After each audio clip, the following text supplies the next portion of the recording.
السلام علیکم ورحمۃ اللہ وبرکاتہ نحمدہ ونصلی علی رسولہ الکریم فاما بعد فاعوذ باللہ من الشیطان الرجیم بسم اللہ الرحمن الرحیم۔ پیارے اور محترم عزیز ساتھیوں،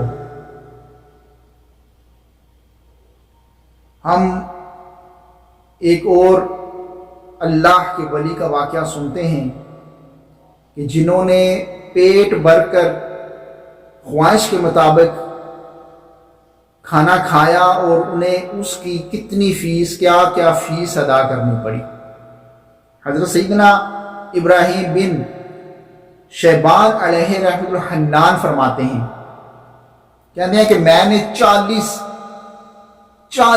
سال تک چھت کے نیچے آرام نہیں کیا۔ میری سر کے اوپر چھت، یعنی جس طرح کمروں کی چھت ہوتی ہے نا، یعنی کسی چھت کے نیچے 40 سال تک میں نے آرام نہیں کیا، بغیر چھت کے میں نے رات گزاری۔ اور مجھے پیٹ بھر کر مسور کی دال کھانے کا شوق تھا، دل کرتا تھا پیٹ بھر کر کھانے کو۔ تو کہتے ہیں کہ ایک بار میں ملک شام میں گیا تو وہاں پر پکی ہوئی مسور کی دال کا پیالہ کسی نے میرے سامنے پیش کیا، تو کہتے ہیں کہ میں نے وہ کھا لیا۔ کھانے کے بعد جب میں باہر گیا تو دیکھتے ہیں کہ ایک دکان پر کچھ بوتلیں نظر آئیں۔ ان بوتلوں میں سمجھا کہ وہ کچھ سرکہ ہے، اور غور سے دیکھنے لگا کہ ان بوتلوں کے اندر واقعی ہی سرکہ ہے۔ تو کوئی بندے نے پاس سے گزر رہا تھا یا ویسے کسی نے دیکھا تو دیکھ کر کہا کہ آپ اس کی طرف کیا دیکھ رہے ہیں؟ یہ تو شراب ہے۔ کہتے ہیں کہ وہاں پر کچھ مٹکے بھی پڑے تھے، میں نے مٹکوں کی طرف بھی اشارہ کر کے کہا کیا ان میں بھی شراب ہے؟ تو پھر مجھے جوش آ گیا، میرے ایمانی جوش نے جو غلبہ کیا مجھ پر، تو میں نے جا کر بنا پوچھے بنا بتائے اس دکاندار کے مٹکوں کو اٹھا کر باہر سڑک پر انڈیلنا شروع کر دیا، مٹکوں کے اندر سے شراب کو نکالنا شروع کر دیا، ان مٹکوں کو خالی کرنا شروع کر دیا۔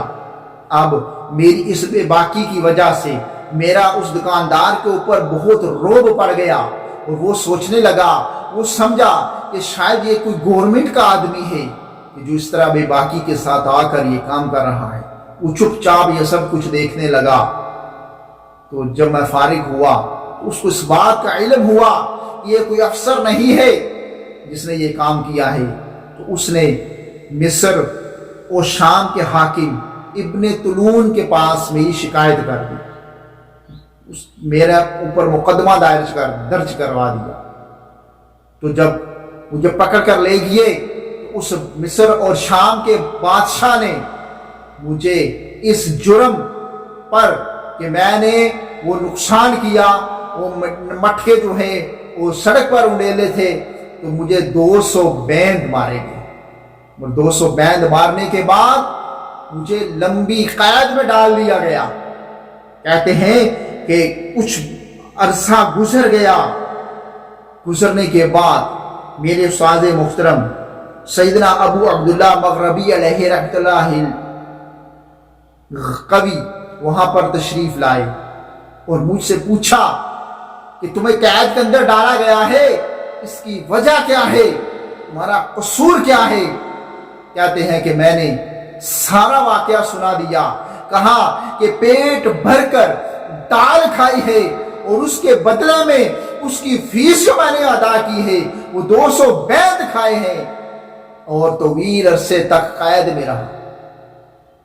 تو آپ کے استاد محترم نے فرمایا کہ یہ بہت سستے تم چھوٹ گئے ہو، یعنی اتنا کچھ ہونے کے بعد بھی آپ نے فرمایا کہ تم سستے چھوٹے، 200 بیند بھی کھائے، اتنا عرصہ قید میں بھی رہے، تو پھر بھی وہ آپ کے استاد کہتے ہیں کہ آپ سستے چھوٹ گئے، ٹھیک ہے، یعنی فری میں چھوٹ گئے۔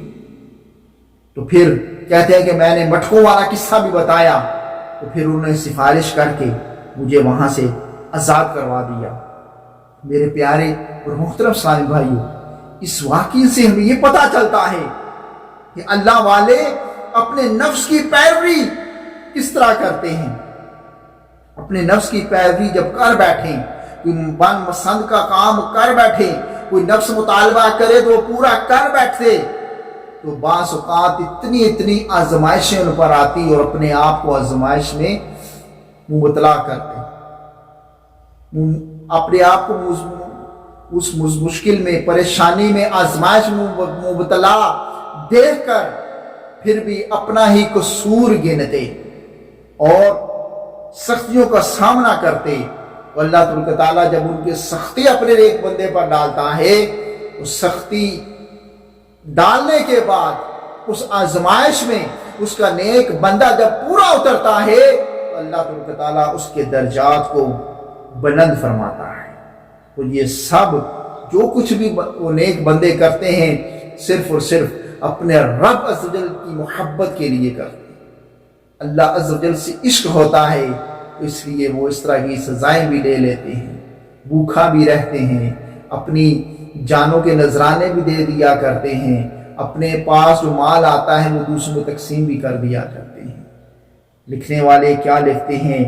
مکتب عشق کا دستور نرالا دیکھا، مکتب عشق کا دستور نرالا دیکھا، اس کو چھٹی نہ ملی جس کو سبق یاد رہا۔ یعنی جتنا جو اللہ کے قریب ہوتا ہے اتنی اس پر آزمائش آتی ہے۔